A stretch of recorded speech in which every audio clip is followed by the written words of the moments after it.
east of the UK, bringing outbreaks of rain across many eastern areas, but particularly across the southeast throughout the morning. That area of rain will push away to the east for Sunday evening and into Monday. Then we pick up a southerly wind, which is going to pick up our temperatures closer to 19 degrees for Tuesday. Looks like things are heating up. Boxed boilers, sponsors of weather on GB News. Join me, Neil Oliver, every Sunday night at 6 p.m. on GB News. And if an hour is not nearly enough for you, go to gbnews.com for special extended episodes online every Friday at 9 p.m, where we can truly get into the nitty-gritty of what's going on. GB News, Britain's news channel. In the GB newsroom, we bring you the news as it happens. With our team of dedicated journalists across the UK, GB News brings you accurate reporting of the day's topical agenda. When the news breaks, wherever and whenever it's happening, we'll be there. This is GB News, the People's Channel, Britain's news channel. I'm Martin Daubney. This is GB News, Britain's news channel.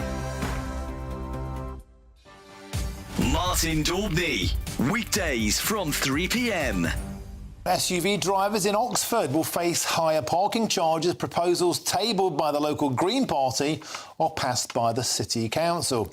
The motion argues that heavier cars like SUVs cause more damage to roads, are more likely to seriously injure or kill pedestrians, and cause more illnesses due to pollution.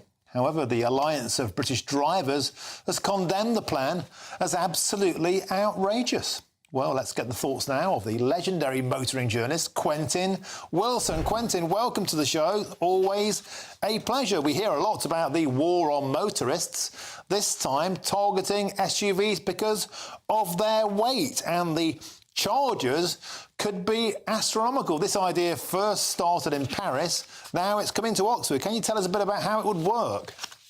OK, so the idea is that the charges will penalise people who drive heavier SUVs, and I guess by implication electric cars, although Oxford Council haven't said exactly what they're going to do with EVs. But this is all based around this notion of SUVs being heavier than passenger cars, therefore wearing out the roads more. Now, there was a study, I've got it here in front of me, from the University of Edinburgh in 2022 that said real-world tests found that overwhelmingly the wear is caused by large vehicles, buses, heavy good vehicles.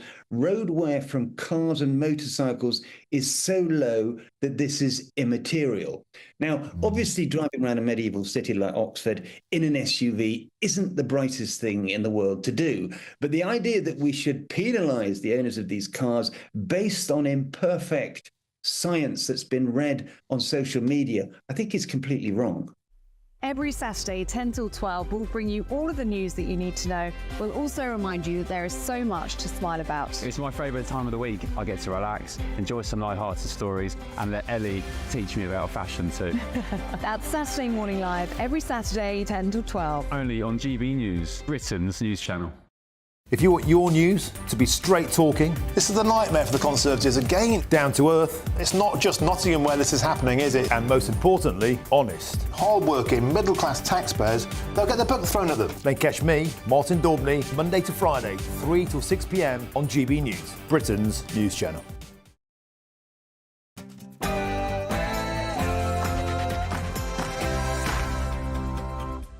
From the world headquarters of GB News, this is Friday Night Live with Mark Dolan. The weekend starts here, so bring your own drinks. The admission is free. On tonight's show, as you join us live, we react to the bombshell development that King Charles is to return to public duties next week following his cancer diagnosis.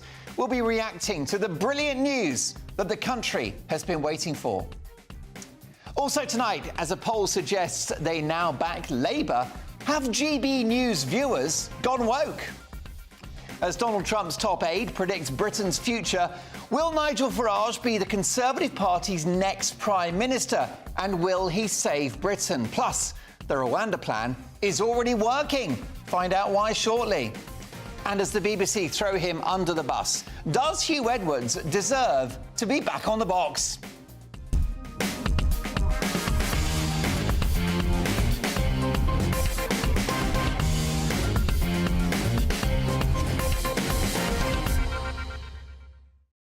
To fall out over all those topics are my Friday A-team. Let me warn you, they've all had a drink. The UK's best-loved psychic, Sally Morgan. She saw that gag coming. Oh, yeah, I did. International best-selling author, the drinks are on him, Alpesh Patel. And legendary TV executive, Mike Hollingsworth. Now I'll be reacting to the brilliant news about the King in just 2 minutes' time, but first the news headlines and Tamsin Roberts.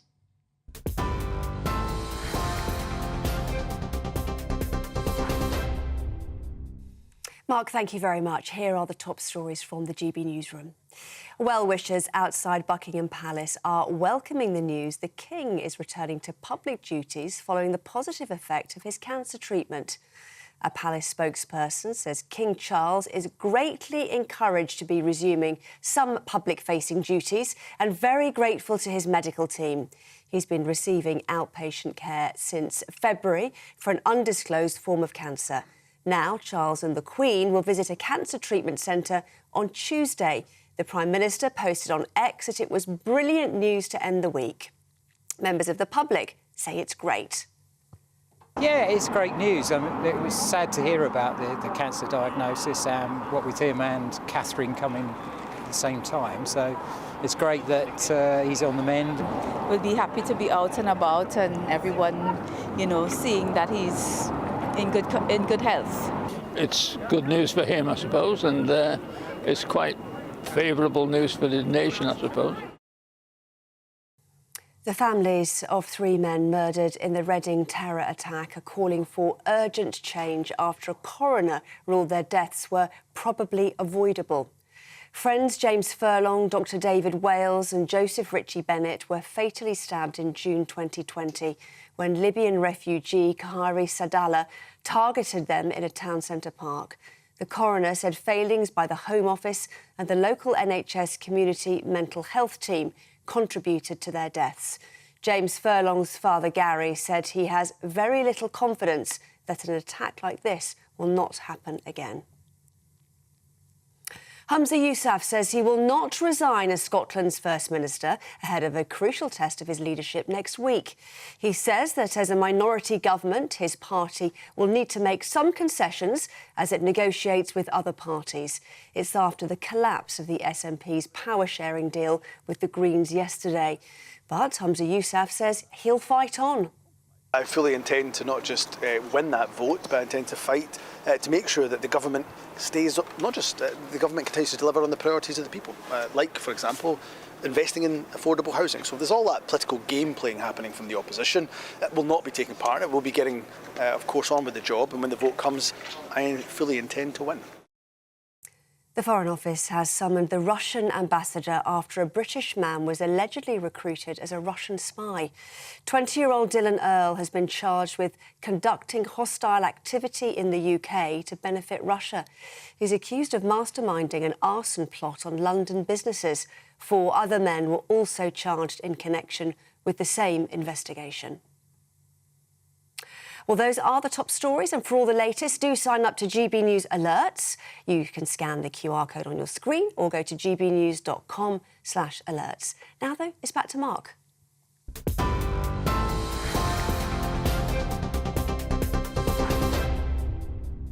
We start the weekend with good news. No, Gary Lineker hasn't had a break from Twitter. James Blunt hasn't given up singing. And Sir Keir Starmer hasn't worked out what a woman is yet. But our wonderful, dynamic new king has announced he will return to public duties. Britain might be in the grip of a worklessness crisis, but there's no sick note culture at the palace. He doesn't need a document signed by his GP. He's not happy to sit at home baking banana bread, drinking his wine cellar and watching the whole of Netflix. King Charles, at the age of 75 years, and let's be honest, 75 years young, as you can see from this photo, well, he's shrugged off his cancer diagnosis to get back to his day job, a job he does so well. This is the morale boost that the country needs. It sends a clear message that, God willing, our monarch's health is going in the right direction, that he's got the energy to once again represent the nation, and that Queen Camilla probably wants him out of the house. Men are a nightmare when they're ill. Charles would be within his rights to take the next couple of years off, but this famous workaholic makes Elon, I sleek in my factory, Musk, look lazy by comparison. and his commitment to public service, representing the nation in a neutral, apolitical way, is a timely reminder that the alternative would be a joyless republic with an elected president, some tired ex-politician or TV star, President Tony Blair, President Theresa May, or President Piers Morgan. So, we celebrate the King's return to royal duties, his improved health, and the robust health of the institution that he leads. The big man is back. King Charles has been doing a King brilliant job since day one. Long may it continue.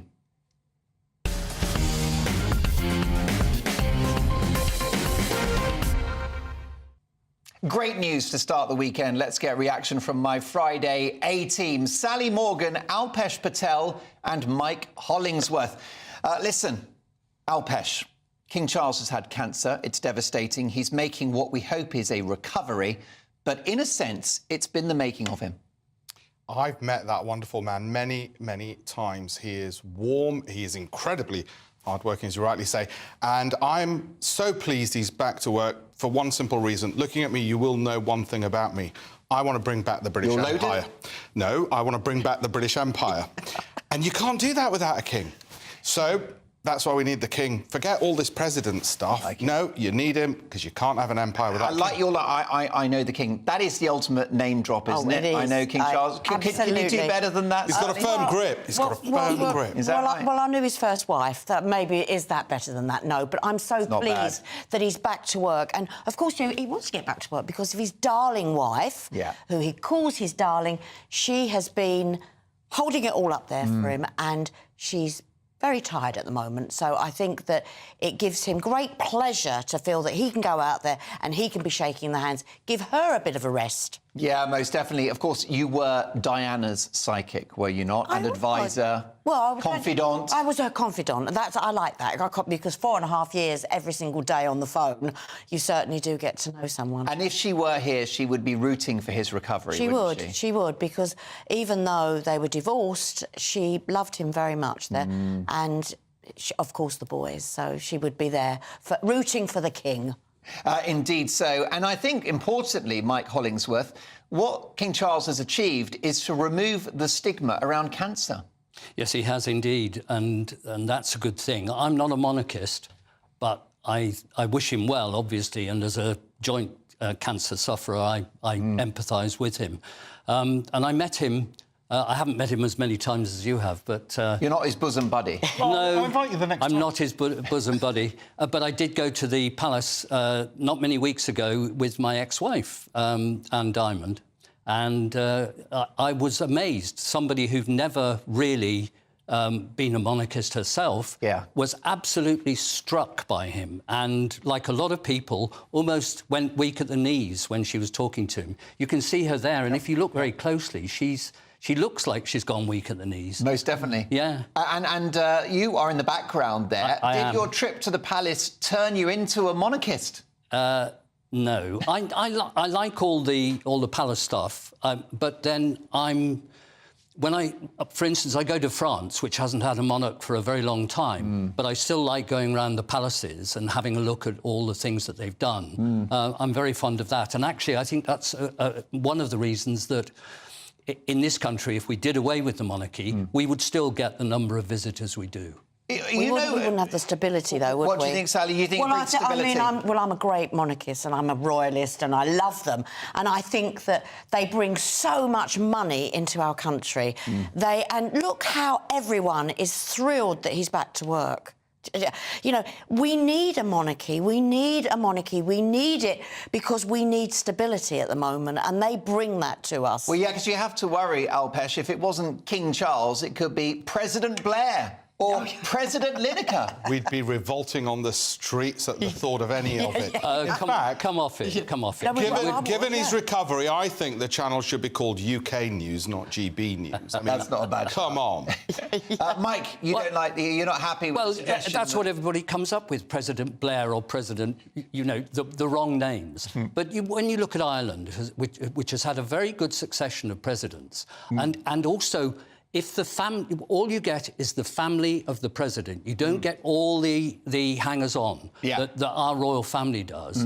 And you know, as for bringing in a lot of money, I still maintain that money would come into the country regardless of whether we had a monarch. But he's really trimmed it down, hasn't he? He's trimmed it down. He's trimmed it down. Too much. I think too much. I think they need. There's not enough people on the balcony. I am happy to volunteer my services as part of the royal family. There you go. Why? You got two. Why do we need them all? Why do we need them all? Bring back Prince Andrew. What else has he got to do? There's so many duties, and there aren't enough people to go around. Now, Mike, I agree with you. I think people would still come to the UK because it's a great destination globally. Indeed. Anyway, London, one of the best cities in the world. The palace will still be there, all the pomp and ceremony. But what about the soft international diplomatic power? Definitely. The fact is that when King Charles goes to Paris, he stays in the Élysée Palace. When he goes to Washington, he stays in the White House. Where has King Charles gone since his coronation? Well, he's not been well. Give him a chance.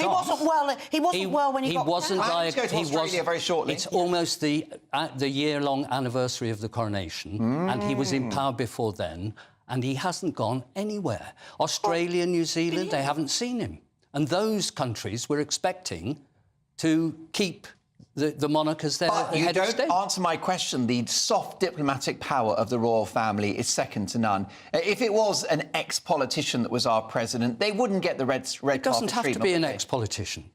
Like I say, in the case of Ireland, it was lawyers, it was barristers, it was people who were internationally well-known. Do you really want a dusty lawyer representing the nation, Michael? I mean, Mike, you're the king of showbiz. You've launched so many careers.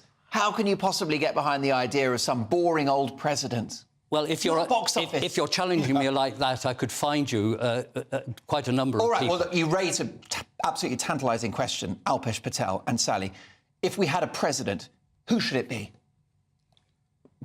Come on. I don't even want Richard one. Branson. No, I'm going to be at Sir the Tower Elton of John. London before the end of the Elton John. evening. I answer that question, and I'm going to be marched off by the guards. Charles knows where you live because he's your mate. Yeah, he's round quite often. So Oh, my goodness me, Alpesh, we'll have to have a little conversation. What do you think? Who would make a good president if we didn't have a monarchy? Well, not Farage, first of all. No. He would love to be. King but Nigel? No, not Got a King nice Nigel. ring to it? No. Well, No, it hasn't. No, it hasn't. Come on, Nigel. He's a very I can't think of guy. anyone except him and, of course, William eventually. They're perfect. Mike, you'd like to see the end of the monarchy, but will it happen? I'd be happy to see a transition which included someone like Prince You mean William. a trans monarch? That's quite interesting. There's an idea, Mike. No, I'm not suggesting that. Queen/king. No, I think you'd like to see. Are you thinking that Charles stays king and then the Republic comes in after that? What's the master plan? And then maybe William and Kate could be the first president. That's an interesting thought. What about that? No, we've had a republic and it didn't turn out that well, did it? Lots of heads on spikes, and it would just divide the country even more than it already is divided. Sally, is it too soon for the king to go back to work? He's a famous workaholic. Shouldn't he stay home and get well? Well, I think he should, because I don't think he is well at the moment. Yeah. But you're not going to stop him. As I said, I think he's looking at Camilla, he's looking at the Queen, and he's seeing how tired she is.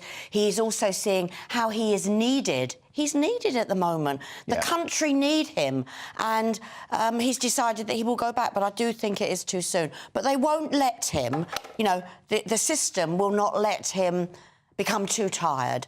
He's still going to be having lots of treatment and possibly, I feel, Sally Morgan prediction coming up, everybody, a little procedure. This will happen. A little procedure that he might have to go in and have, and I think maybe another couple of months, and you could say he's almost on the mend, but he's not on the mend just yet. Right, so you are a renowned psychic. Your belief, your instinct and your expertise tells you think in the end, in the long run, following possibly one more procedure... Yeah, he's going to have another procedure. Right, He'll go into potential operation. Yep. And then, but you think the prognosis is good, that he'll be all right in the long run? Well, I do. I think that he's having the best treatment, but I thought your question was, is he going back to work too soon? Yeah. At the moment, I feel he is, but he's a workaholic. I mean, he is. I'm a workaholic. But You're a do workaholic. Do you know what it is Chris also, Alpesh? He's watched Baby Reindeer on Netflix. OK? He's done How I Met Your Mother and The Sopranos. He's seen enough box sets, and he'd rather shake hands with people, receive flowers and open hospital wings. I think that he is the #1 patriot. by definition. And we need more of those in the country. And he's a role model for people who are thinking, well, shall I put my feet up or shall I actually go out and do something better for the country? And I think that's what we have in the King. Well, even Mike Hollingsworth, an absolutely devoted Republican, is smiling at the news that the King is making a recovery, back at work on Monday. Congratulations, King Charles. As a poll suggests they now back Labour, have GB News viewers gone woke? We'll debate that next.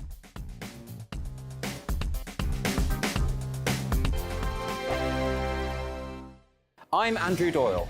Join me at 7 o'clock every Sunday night for Free Speech Nation, the show where I tackle the week's biggest stories in politics and current affairs with the help of my 2 comedian panellists and a variety of special guests. Free Speech Nation, Sunday nights from 7 on GB News, the People's Channel, Britain's news channel. Every Sunday from 11, join Michael Portillo. There will be topical discussion, looking at the week before and the week to come. So kick back and relax at 11 a.m. on Sundays on GB News with me, Michael Portillo. GB News, the People's Channel, Britain's news channel. Good afternoon, Britain. Good afternoon, Britain. Weekdays from midday, we bring you the most compelling stories from across the United Kingdom. And why it matters to you. From your doorstep to our inbox. That's right, we want to hear from you. Good afternoon, Britain. Only on GB News, the People's Channel, Britain's news channel. GB News Breakfast, every day from 6 a.m. Do you mind if I ask you a little bit about Sebastian? It really amazes me how a mother who can lose a child in such a shocking and unexpected way, so little, so precious, can then turn that grief into something so positive. How did you find the strength to get up, get a camera crew, as you say, travel to the other side of the world and investigate all of this? I was angry at Sebastian for dying. You feel like saying, God, 32 years later, and I can still get very, very upset about it. I was angry that something that while he was born and lived with me and slept and then died, they were actively campaigning in New Zealand to try and stop this happening because they had a very high cot death rate there. They had the lady, the Anne Diamond, if you like, of New Zealand, a television presenter called Judy Bailey, went on telly every night and said, if you're just about to put your baby down to sleep, put him on his or her back, not the tummy, and this will help. And their cot death rate plummeted. And I went out to New Zealand and met her, and it was anger that drove me to come back and demand that we have the same advert here, the same campaign. And of course, I got all this complete nonsense from the Department of Health saying, oh, young mothers do not watch television, I was told. In other words, while New Zealand mums were being told how to save their babies' lives, we actively denied British mums that advice during the time that Sebastian and others were dying. And the other point, I suppose, to make is it's helpful to educate all generations, because when I had my babies, my mum would say, he's not settling, just stick him on his tummy, he'll be much happier. That's what we did with you. And we had to say, well, things have changed, and, but it's about educating everybody, because it's not just the mums that get their hands on the babies.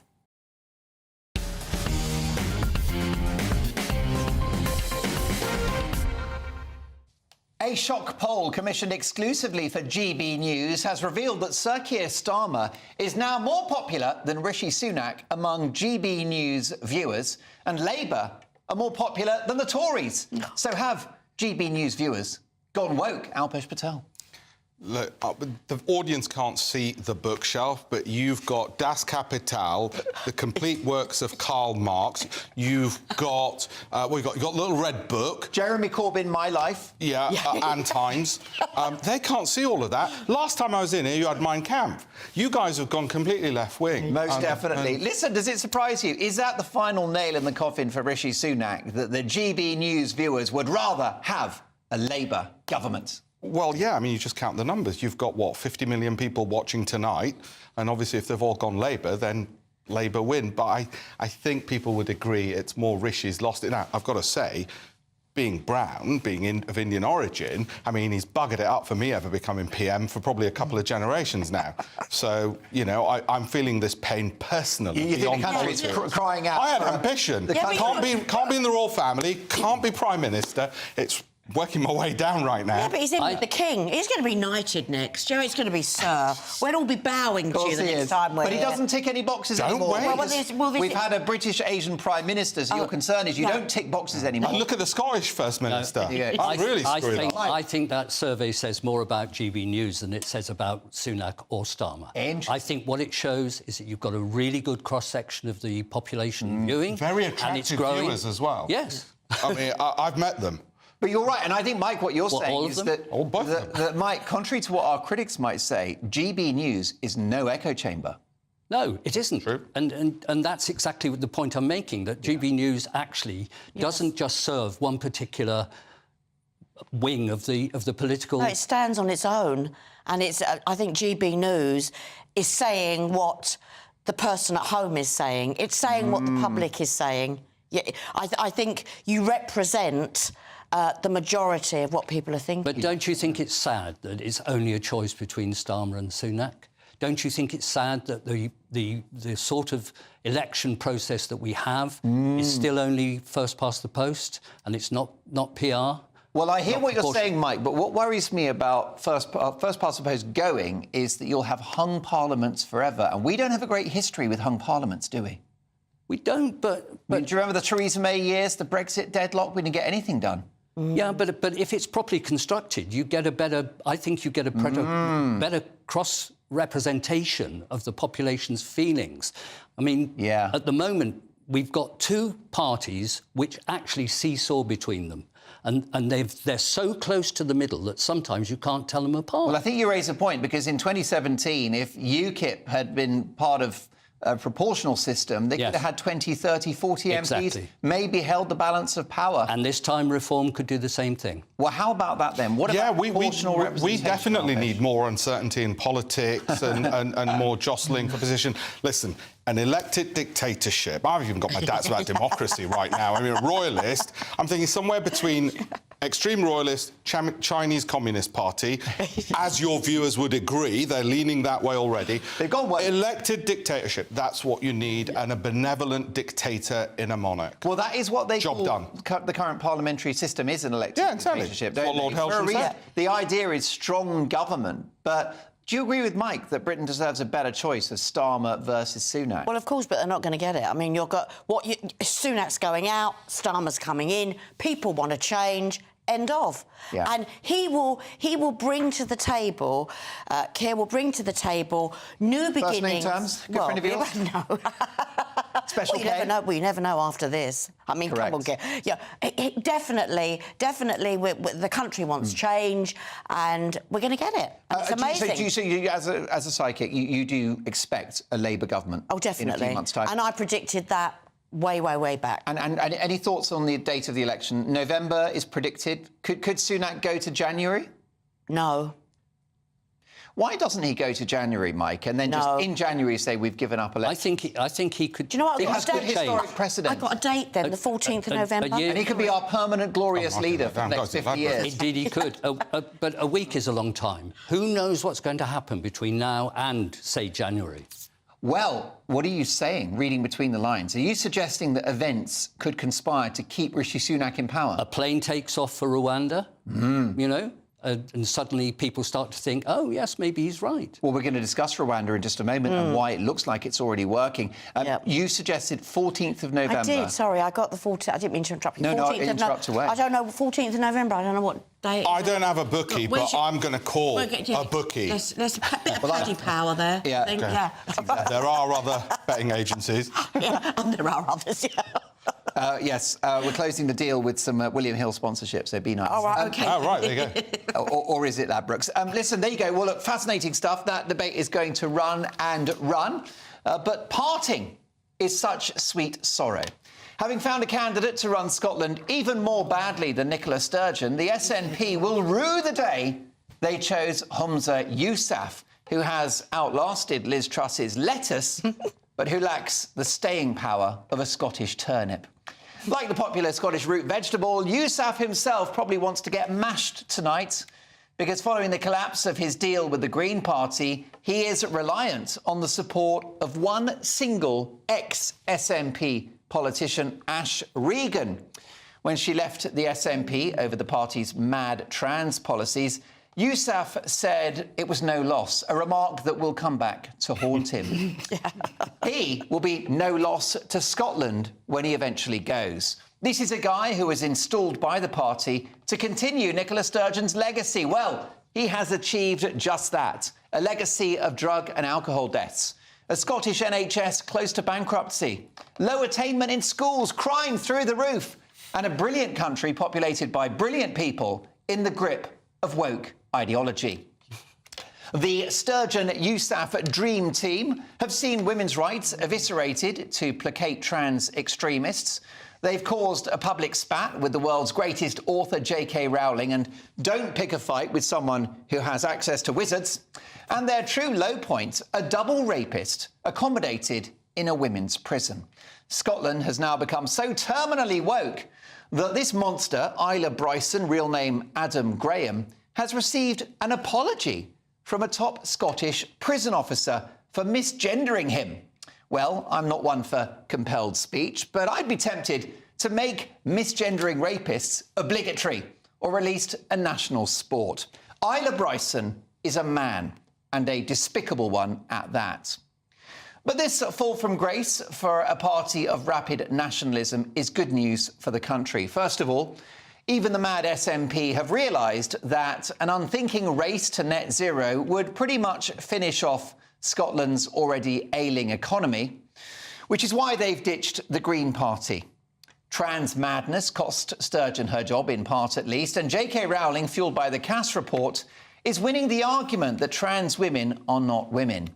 And the Scottish public have had enough of tribal politics, with the pathetic spectacle of Yousaf blaming the Westminster government for the fact that Scottish postmasters won't get justice for the Horizon scandal, even though it's because he couldn't be bothered to draft legislation in Holyrood, as it's a devolved matter. Sturgeon played the same kind of games during the pandemic, always trying to steal Boris Johnson's thunder with a message that my lockdown is bigger than yours. Scotland will rise again, but I'm going to miss the SNP, and I'm going to miss Humza Yousaf. Firstly, for being on the wrong side of every argument, and secondly, for comedy gold like this.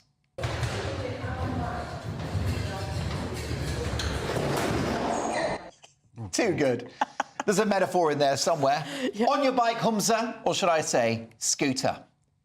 For full reaction, Sally Morgan, Alpesh Patel and Mike Hollingsworth, who are my Friday A-team. Sally, will you miss Humza Yousaf when he eventually goes? No, he's going to go. No, I won't miss him. He's got days, not weeks, hasn't he? Yeah, days. Hours, perhaps, even. I think that he's saying, I'm staying. And, I just profess too much. I think that he's going to go pretty soon. And, in with the new one. Mike, this isn't about the end of one political career, is it? The SNP are in trouble. I wonder. I think we haven't seen the last of Alex Salmond, and I wonder whether this is his move. After all, as you say, Ash Regan, she's the sort of person who's going to hold the balance, and she's already part made of Alex demands. Salmond's party, the Alba Party. She is, and maybe something's going to happen there, which we could see that the whole issue of Scottish nationalism is not dead. So what might happen? Are you suggesting that somehow Alex Salmond could do a Farage and take over the SNP, or can he make Alba the main pro-independence party of Scotland? I think your first choice was right. I think he's just waiting in the wings. And he's been fairly quiet. I know he's been through a trial, but there were other reasons that people felt slightly difficult about him. Yeah. But I think he's got a reputation. He's got the gift of the gab as well. Most definitely. And his history shows that he's really liked by people. Well, indeed, and his legal woes are behind him with no case to answer. What about that? Alex Salmond saves the SNP, potentially saves Scotland, Alpesh. Look, I've got to say to the viewers, brown leaders are not all unpopular, OK? Because I've got a future somewhere at some point. So that's the first. But I've noticed. Who are the good ones? Barack Obama, pretty good. Come on, Narendra Modi, for instance, incredibly popular in India. Bite your hand off for that. Yeah, right. I don't like separatism. I'm a unionist as well as a royalist. The only part of the United Kingdom that should be separate, and I was born in Leeds, is the People's Republic of Yorkshire. Other than that, I don't like separatists. Is that for your benefit or theirs? Well, I need to be a monarch somewhere. OK, so that's what, we call it independence. No, it's separatism, and I'm afraid I don't like it. Now, there's another thing. When you have a big constitutional change, like Brexit, or like the independence referendum, don't make it just 50% plus one vote. Do what every other country in the world does for constitutional changes. A supermajority, 75%. And that proves the point with Scotland. Can you imagine if they had got independence? Now they'd be looking at this and going, oh, my God, what did we do? Look who the leader is. That's why you need a supermajority which will last generations. I totally agree. But that's anti-democratic. Even though I'm a Brexiteer, I think the idea of coming out on the basis of a 52% vote was wrong. But Mike, I think it should have been thought of again. Before... That's anti-democratic. No, it's more democracy. Because if you required a supermajority for Brexit, it would never happen. No, I think it would have done. People would have, yes, I think people would have thought about it more carefully. Maybe the arguments would have been different, but I certainly think it should have been at least 60%. Briefly, Sally, do you think that the SNP are done for, and do you think that independence is now dead in the water for a generation? Well, I think it is, and I also think that Alex Salmond would only want his party, Alba. I don't think he would want to go back to the SNP. It holds too many bad memories and too much ill feeling for him. Yeah, OK. So I think that he could... I think you're right, Chris. I think he could come back on the scene politically, but it will be for his party. But on that question, you go to Edinburgh quite a lot, especially during August. Yeah. Don't you feel you're going to a different country when you go there? Yeah, no, I do. Do you? Yeah, yeah, definitely. It's I don't. because it's more nationalistic now. Oh, is I think Scotland and the people are fantastic. And it's more integrated too. Yeah. Amazingly. Yeah. No, I think that's right. And I think though that Scotland can be saved, but in the absence of Humza Yousaf. As Donald Trump's top aide predicts Britain's future, will Nigel Farage be the Conservative Party's next Prime Minister? And will he save Britain? Plus, the Rwanda plan is already working. Find out why next.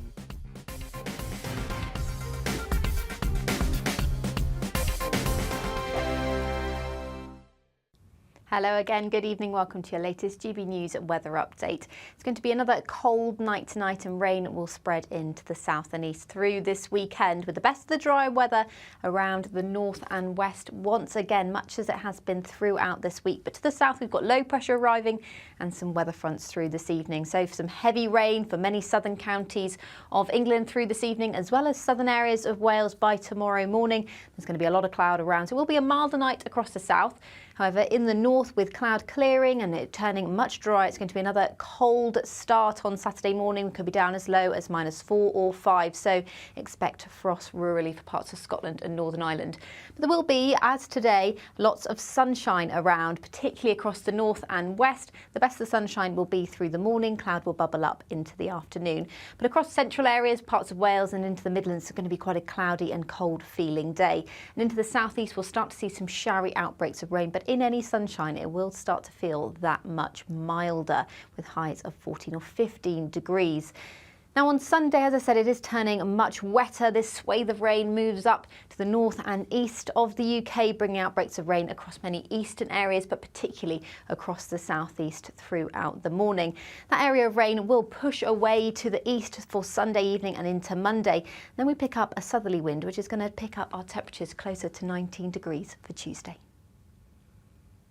We're GB News, and we come from a proud tradition of British journalism. That's why I'm so excited to be here. It's something so new. The first news channel to be launched in Britain in over 30 years. Launched to represent the views of the British people. To go where other broadcasters refuse to go. How did you find out about the story in the first place? Launched with one aim. To be the fearless champion of Britain. It's an absolutely fantastic atmosphere here. This is GB News. GB News, Britain's news channel. GB News is Britain's election channel. And from Thursday, the 2nd of May, the people decide. As the country heads to the polls in a rush of elections. We'll take you through the night as the first results come in. And we'll pick up at breakfast with the very best guests and analysis. And on the weekend, the results won't stop, and neither will we. We'll explore what it all means for you as we look ahead to the general election. Continuing coverage live from Thursday, the 2nd of May at midnight on GB News. Are the newspapers getting you down? My wife didn't divorce me that month. Struggling to separate the wheat from the chaff? I know that it's a bit of a circus at the best of times. Well, don't worry. Headliners has got you covered. We'll take the burden of reading the day's news, and if we get depressed, who cares? It's an occupational hazard, frankly. That's Headliners on GB News from 11 p.m. till midnight, and the following morning, 5 till 6 a.m. on GB News, the comedy channel. Nah, just kidding. Britain's news channel.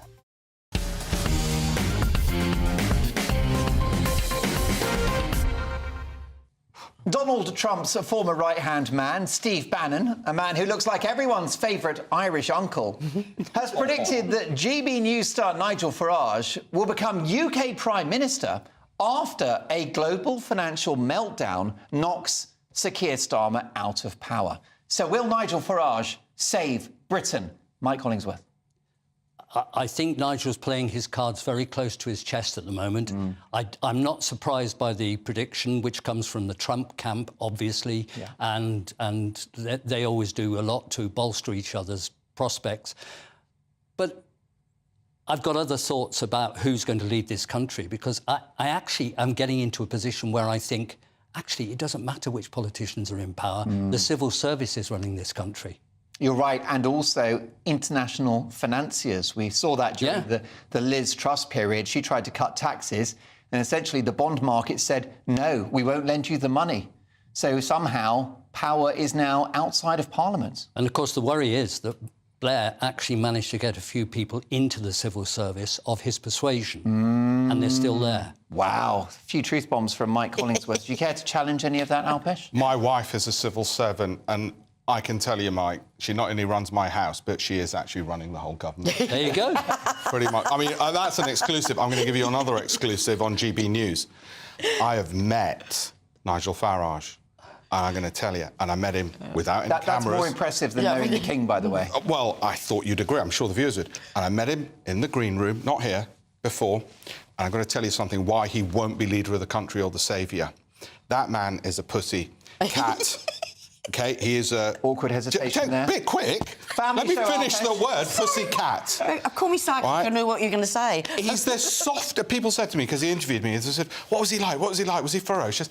He's a little pussy cat. He's too soft. He's soft on immigration, for a start, and we'll come to that later, right? And I think he'd be too soft as a leader. But he's got claws, hasn't he? Nope. Look what he's done to the Tories. He's destroyed them, and only he's on going TV, to destroy them in November. When you get him in the green room, that is just a quiet, nice sort of man. Doesn't talk too much, actually. Where'd you get this soft on immigration from? Well... Surely he's the greatest sceptic of open borders in the country. Yeah, what you should actually be doing with people who are trafficking other humans and trafficking children and involved in the trafficking of sex slaves, what you should be doing is extrajudicial killings. You should say, this is a danger to our national security. If you're the scumbags who are going to move kids around, then we're not going to wait for the lawyers, and we're not even going to wait for legislation. We're going to do the Gibraltar thing that we did with the IRA. My goodness gracious. He's too soft for that. Very powerful tonight. I should say, although I'm a Patel, I'm not related to Preeti. But you're more a bit soft as well on immigration. But no, come on. That's it. Little laser dot. You're getting on a boat. You're a bloke. Capital punishment for... It's not capital punishment. It's extrajudicial. Capital punishment would be after a trial. This is pre-trial. I agree. That's what you're doing with kids. That'll get them.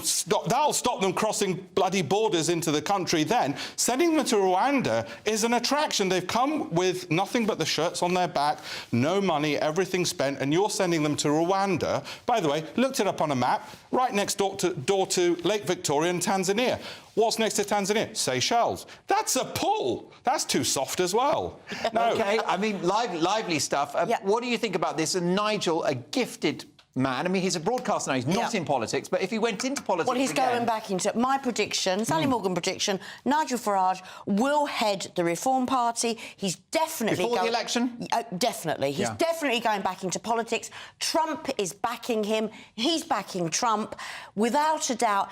Nigel wants to be a politician again. He's a celebrity, but he's going to sort of set that aside and it will be politics, politics, politics. He will never run this country. But there are lots of people that want to, I think, see him as the leader of the Reform Party, and that's what he will be. I don't think he'll come. I don't think he'll come back to the Reform Party until after the election. I think at the moment his broadcasting commitments give him the freedom to say what he likes, and he knows that he can actually carry on broadcasting while politicians are looking elsewhere. Yeah. Yeah, but I do think that I just got this feeling, I've got this sense, you know, this is how I work. Which is well proven. Well, which is well proven, that definitely you will hear that Nigel Farage is back in politics. What will he do? He can't stand... I want to answer that question, actually, Mike. He can't stand for anywhere because he's been defeated 10 times. Here's what I think. I don't have Sally's psychic powers, but I think that his stated aim is to destroy the Tory party. Yes. And if he led Reform UK into the next election in November, I think he could do that. He could make a material difference. He wouldn't necessarily get any Reform UK MPs, but wipe out the Tory party so that he can then go in and rescue the thing. Well, I don't think... I think he'll be a surrogate. I don't think he'll stand for anywhere. OK. I think he'll talk on behalf of other people. All right. And they will... Because wherever he stands, people turn up to compete against him. We had Al Murray competing against him last time. I mean, who else is going to turn up? Wasn't his victory is to destroy the Tories rather than necessarily get himself into the... Exactly. No, I'll tell you what Nigel's next step is, right? He's going to float a tech company, which is going to have a social media app, because poor Nigel... You guys don't pay him enough. He can't even open a NatWest bank account. That's exactly right. He needs to do what Donald Trump did. He needs money. You float a tech company. Nigel, have your people call my people. We'll get it sorted. Now you're talking. That's what he needs to do. Well, listen, Rwanda came up in that conversation. Strap yourselves in whilst I have a go at the Irish. I'm a Dolan, so it's allowed. Politicians in Dublin spat out their Guinness this week when they discovered that the UK government's Rwanda plan is causing hundreds of migrants to head for Ireland instead of the UK. Ireland's Deputy Prime Minister, Micheál Martin, has said the Rwanda bill was already affecting Ireland, with illegal migrants fearful of staying in the UK. I'm so confused. I thought the Rwanda plan was an expensive white elephant. Well, maybe not. It's cost millions of pounds, but it sounds like good value because it's a policy so effective, it's working before it has begun. Well, that puts the leader of the opposition, Sir Keir Starmer, in a difficult position after he painted himself into yet another corner by saying that he would scrap Rwanda even if it works. Well, he's going to be our next Labour Prime Minister, so he has to keep the tradition going and make sure that everything they do doesn't work. The Irish Deputy PM is basically saying that migrants should be staying in the first safe country in which they arrive. Well, we agree. But tell that to France and their President Emmanuel Macron, who's been raging about the Rwanda plan, saying it's a betrayal of European values. Well, Mr. Macron, I'd say that open borders are a betrayal of European values. And as the French Navy effectively escorts illegal migrants across the Channel into Britain, I'd say that your actions are a betrayal of the millions of pounds that we've given you to stop the boats. Meanwhile, more good news for fans of the Rwanda plan.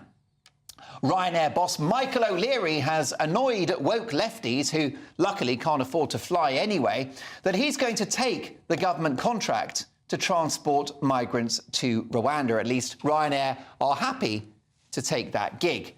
Now, there's an ongoing debate about whether Rwanda is a safe country. We've got to make sure that it is.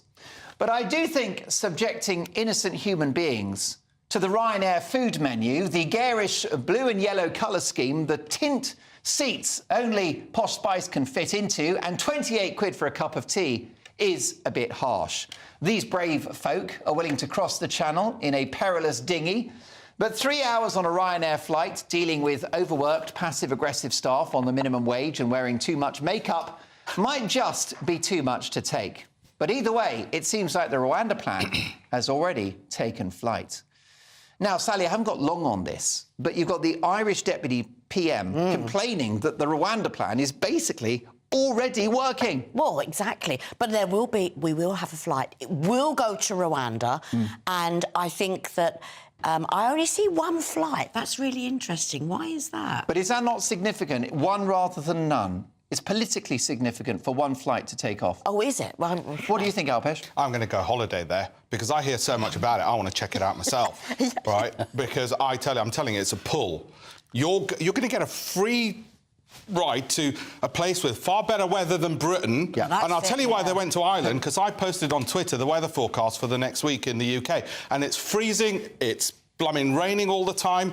I'm just trying to put people off. Yeah. Don't come. Too right. So, listen, Rwanda, definitely safer than Tenerife, Mike Hollingsworth. I think Macron's got a real bloody nerve. I really do. To say what he said and to watch what happened on the beaches near Calais in the last week was appalling. I mean, even after they brought the whole lot of them back, they allowed them to vote to go back into the boat and push them out towards Dolan. I tell you what's a betrayal of European values. Peace. Come on. Yeah, we can't have that. That's crazy talk that will get you cancelled, Alpesh Patel. As the BBC throw him under the bus, does Hugh Edwards deserve to be back on the box? And who should give him a gig? Also, why are the BBC paying thousands of pounds for Meghan Markle? Find out next.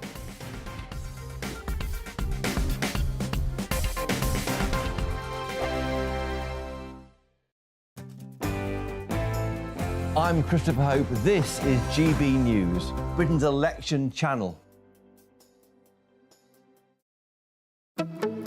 Good afternoon, Britain. Good afternoon, Britain. Weekdays from midday, we bring you the most compelling stories from across the United Kingdom. And why it matters to you. From your doorstep to our inbox. That's right, we want to hear from you. Good afternoon, Britain. Only on GB News, the People's Channel, Britain's news channel. Martin Daubney, weekdays from 3 p.m. Rishi Sunak has come out fighting and declared war on what he's called the UK's sick note culture. The country's welfare state bill costs the average taxpayer now £2,000 every single year for every British taxpayer. Astonishing numbers, Catherine, simply mind-bending. 69 billion quid every year now goes on benefits. I paid my tax bill last month. Where did your tax go? I clicked on it. Long-term sickness and benefits is now second only to the NHS on what we spend our tax pound on. This is simply unsustainable. That's exactly what the Prime Minister said. 69 billion a year on long-term sick and disability benefits, projected to rise to 90 billion by the end of the next Parliament if nothing has done. As he said, it is totally, totally unsustainable. And the message from Rishi Sunak really is, tough love. You're going to take your medicine. It's going to be good for you. You may not like it. Let's have a look at what he had to say earlier. Everyone with the potential should be supported.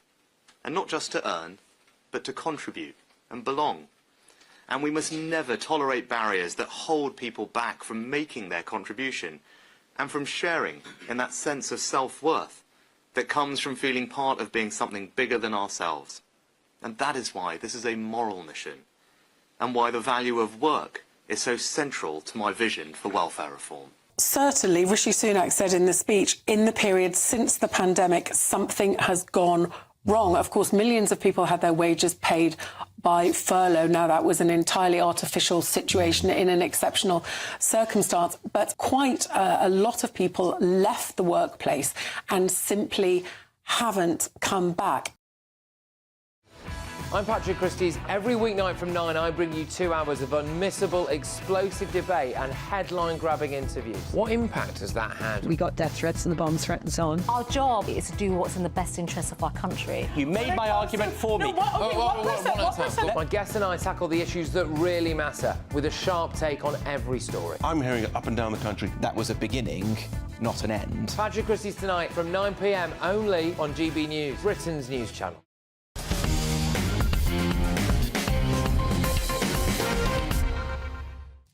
A difficult week for our troubled state broadcaster as the face of its news operation, Hugh Edwards, resigns from the BBC. BBC accounts, which are due out shortly, are expected to show that Edwards is the channel's, or certainly was the channel's, highest paid news presenter at almost £500,000 a year. Even by BBC standards, that's not great value for money, is it? Hundreds of thousands of pounds for doing no work. That's right, he's been off air for 9 months on full pay. But who cares when it's your money and mine? Now, Hugh Edwards, we are told, has been battling mental health issues, and in his recovery, we wish him well. But the Beeb don't seem to wish him well following his departure. Their 55-word statement was as frosty as a night out with William and Harry. No thank you for your many years of service or good luck in the future. He has left the corporation with his tail between his legs. Perhaps he likes that position. I haven't seen the alleged photo. Meanwhile, the BBC have splashed the cash this week by paying for the right to Suits. That's right, a little-known US legal drama made famous only by one of its stars, former actress one Meghan Markle. Her performance in it was panned by critics, but it's quite clear that she's had plenty of acting lessons since, especially by the time she appeared in the Oprah Winfrey interview with her husband, Harry. ITV boss Kevin Lygo is furious as ITV, a private company, were outbid for the rights by the Beeb. Is this really a good use of BBC funds? Well, I would say the BBC are the wrong people to ask, because they pay a potato salesman £1.3 million a year to introduce football highlights on a Saturday night. So what next for Hugh Edwards? Perhaps he could present a show about photography. He loves photographs, allegedly. Or maybe a documentary about connecting with young people. He's so good at connecting with young people. And if it all goes wrong, he could come here. Why not? GB News Breakfast won't present itself. I can see the slogan now. Get it up first thing in the morning with Hugh Edwards. On second thoughts, I think we're in safer hands with Eamon. Sally Morgan, Alpesh Patel and Mike Hollingsworth are my Friday A-team. Mike, you have launched many careers. You are a top television impresario and an agent as well. What do you make of the Hugh Edwards scandal? And you're very cruel about him. And I have known him, and I was very surprised at what happened and the disappearance. I mean, he's been airbrushed, hasn't he? It was almost like empty silence. Yeah. Nobody said a word when he was suddenly taken off. And I was totally shocked when somebody that I know, quite close to me, produced a series of texts from him that the person had preserved in their phone, showing how flirty he was to quite a lot of people around him in his texting. So there was a dimension to Hugh that I never realised was there. I always thought of him slightly coldly, but very, very professional. Very briefly, and I didn't think he had a home life, you know? He was that sort of... Totally committed broadcaster. Very briefly, clock's against us. Do you think he'll get himself back on the box? Does he deserve to be back on telly somewhere, Mike? Gosh, deserve. I don't know what that word means in this case, because do we know exactly what's happened? Do we know exactly what's happened to him? Well, you'll never find. And until we know, then he can't really. No, we were just talking about Michael Barrymore as well. There's another person who's tried to get back on the box after not being guilty of anything, apparently. Yeah. And I see the same thing for Hugh. He's just disappeared without trace. Alpesh, yes or no, Hugh Edwards back on the box? Definitely, as my 6-year-old son would say, let's be kind. He didn't do anything criminal. OK. And the domestic stuff is between him and his wife. OK, fascinating debate. Well, listen, we do wish Hugh Edwards well. Apparently he has got mental health issues, and I do hope that he's able to make a speedy recovery under excellent medical supervision. Someone that requires no medication is Patrick Christies. He's up next. Hey, Pat. Yeah, not anymore, Mark. Anyway, great show. Look, we've all heard of the hot-handed hate cleric, haven't we? Well, there's someone worse, and he could be out prowling the streets of Britain in just a couple of months. I'll reveal all shortly. The King is back, but will the anti-monarchy protesters be out campaigning against him? Also, a Christian man who raised concerns about Islamism had his door knocked in by the police. The truth about Rwanda with Simon Danchuk and his new Rwandan wife. And, of course, what is really going on with Humza Yousaf? Ready to start, Patrick? That warm feeling inside from Boxed Boilers, sponsors of weather on GB News. Hello again, good evening, welcome to your latest GB News weather update. It's going to be another cold night tonight and rain will spread into the south and east through this weekend with the best of the dry weather around the north and west once again, much as it has been throughout this week. But to the south we've got low pressure arriving and some weather fronts through this evening. So for some heavy rain for many southern counties of England through this evening as well as southern areas of Wales by tomorrow morning. There's going to be a lot of cloud around. So it will be a milder night across the south. However, in the north with cloud clearing and it turning much drier, it's going to be another cold start on Saturday morning. We could be down as low as -4 or 5. So expect frost rurally for parts of Scotland and Northern Ireland. But there will be, as today, lots of sunshine around, particularly across the north and west. The best of the sunshine will be through the morning. Cloud will bubble up into the afternoon.